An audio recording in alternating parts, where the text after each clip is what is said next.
அனைவருக்கும் வணக்கம். இன்று நாம் வாசிக்க இருப்பது நினைவு அலைகள். நித்து சுந்தரவடிவேலு அவர்கள் எழுதிய சுயசரிதை நூல் அத்தியாயம் 37 தொடர்ச்சி. வேலைகளும் கெடாமல் ஆட்சி மன்றங்களில் பொதுமக்களின் உண்மையான குரல்களும் ஒலிக்க வகை செய்துள்ள சோவியத் ஆட்சி முறை. அது கிடக்கட்டும், என் கதைக்கு வருவோம்.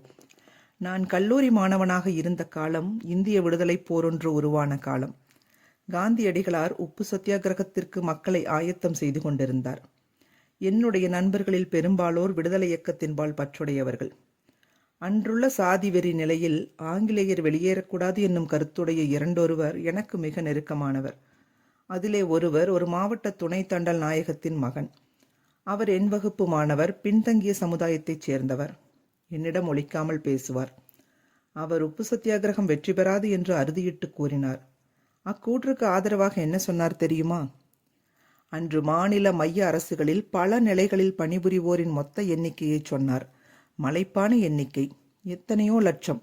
அத்தனை பேரும் ஆங்கில ஆட்சிக்கு விசுவாசிகள் என்றார். அந்நிய ஆட்சியை எதிர்க்கும் காந்தியடிகளை பின்பற்றுவோர் எண்ணிக்கையை குறிப்பிட்டார். பிந்தியதிலும் முந்தியது பல மடங்கு அதிகம் என்று காட்டினார். காந்திய தொண்டர்கள் அத்தனை பேரும் போரில் குதிக்க மாட்டார்கள்.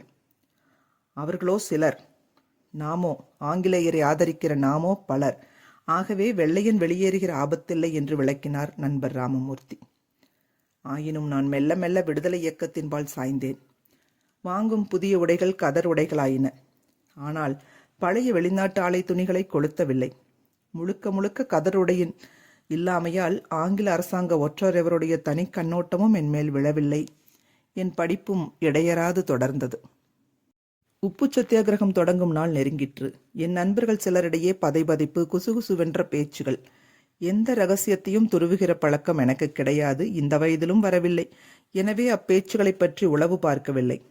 ஒரு நாள் மாலை மயங்கும் வேலை. அன்பர் ஓவி அழகேசன் என் அறைக்கு வந்தார். நான் போய் வருகிறேன், ஆண்டவன் புண்ணியத்தில் நன்றாக திரும்பி வந்தால் பார்ப்போம். என் பெட்டியையும் படுக்கையும் கொண்டு போய் தெரிந்தவர் ஒருவர் வீட்டில் ஒப்படைக்கணும். அப்புறம் ரயில் பிடித்து போகணும். போய் வரட்டுமா என்று சொல்லிக்கொண்டே என் கைகளை பாசத்துடன் பிடித்து குலுக்கினார். எனக்கு ஒன்றும் விளங்கவில்லை. தேர்வுகள் நெருங்குகின்றன, இன்னும் சில நாள்களில் வந்துவிடும். நீயும் நல்ல மதிப்பெண்கள் வாங்கி கொண்டு வருகிறாய். முதல் வகுப்பில் நிறைய மதிப்பெண்கள் பெற்று தேர்ச்சி பெறுவாய்.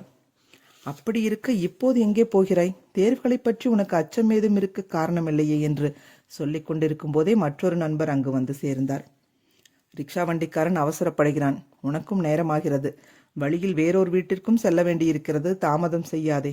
புறப்படு, வெற்றியோடு திரும்பி வா என்று சொல்லியபடியே அன்பர் ஓவி அழகேசனை அழைத்து கொண்டு போனார். அவர்களோடு நானும் சென்றேன். ரிக்ஷா ஏறி போகும் வரையில் நின்று கொண்டிருந்தேன். அழகேசன் புறப்பட்டு சென்றதும் நான் என் அறைக்கு செல்லவில்லை. மற்ற நெருக்கமான காந்திய நண்பர்களை நாடிச் சென்றேன். என்னுடைய திகைப்பையும் குழப்பத்தையும் அவர்களுக்கு சொன்னேன். அழகேசன் எனக்கும் நண்பராயிற்றே. அவர் ஏன் தேர்வுகள் எழுதாமல் புறப்பட்டு போய்விட்டார்? என்னிடம் ஒழிக்கும் ரகசியம் என்ன என்று நண்பர்களை கேட்டேன். ஒருவரும் சரியான பதில் கூறவில்லை. தெரியாது என்றார் ஒருவர். மற்றவர்களை கேட்டு பார்ப்போம் என்றார் மற்றொருவர்.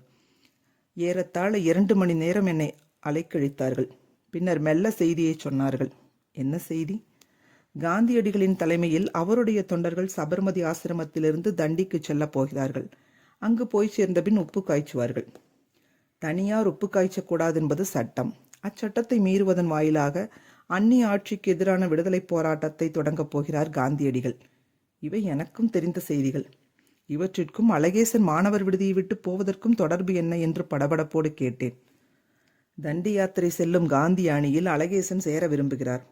அவர்கள் சபர்மதியை விட்டு புறப்படுவதற்கு முன் அங்கு போய் சேர துடிக்கிறார். இன்றிரவு பம்பாய் விரைவு வண்டியில் புறப்பட்டால் நேரத்தில் போய் சேர்ந்து விடுவார்.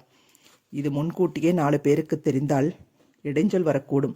போலீஸ்காரர்கள் எந்த சாக்கிலாவது அழகேசனை நிறுத்தி வைத்து விடக்கூடும். தண்டி யாத்திரையில் போய் சேருவது என்னும் முடிவில் அழகேசன் உறுதியாக இருக்கிறார். அப்புறம் காதும் வைத்தாற்போல் அது பழிக்க ஏற்பாடு செய்வது நண்பர்கள் கடமையல்லவா?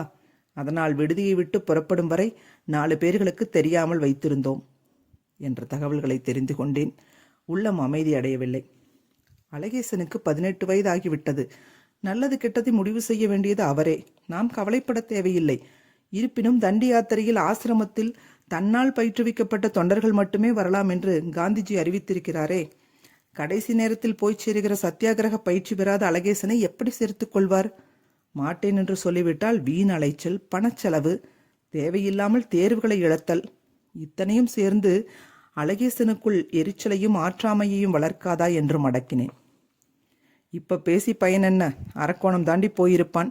என்ன நடக்கிறதென்று பொறுத்திருந்து பார்ப்போம் என்று மட்டுமே நண்பர்களால் கூற முடிந்தது. அழகேசன் நடவடிக்கை சரியா? நண்பன் என்ற முறையில் நான் மேலும் அதிக விழிப்போடு நடவடிக்கைகளை வேவு பார்த்திருக்க வேண்டுமோ? இது முன்னர் தெரிந்திருந்தால் தான் என்னால் தடுத்திருக்க முடியுமா? அவர்கள் வீட்டுக்காவது விவரத்தை எழுதி போட்டு இருக்கலாம். சரி, அவர் செய்தது சரி என்றால் இனி நான் என்ன செய்ய வேண்டும்? பேசாமல் படித்து கொண்டிருப்பதா? படிப்பை விட்டுவிட்டால் பெற்றோருக்கு நம்பிக்கை துரோகம் அல்லவா? சத்தியாகிரகம் சண்டித்தனம் என்று ஈவேரா சொல்வது தப்பா? இப்படியெல்லாம் தேவையில்லாமல் என்னை நானே குழப்பிக்கொண்டேன். அன்று இரவு தூக்கத்தை இழந்து அழல் பட்டேன். தொடர்வோம். அலைகள் ஓய்வதில்லை.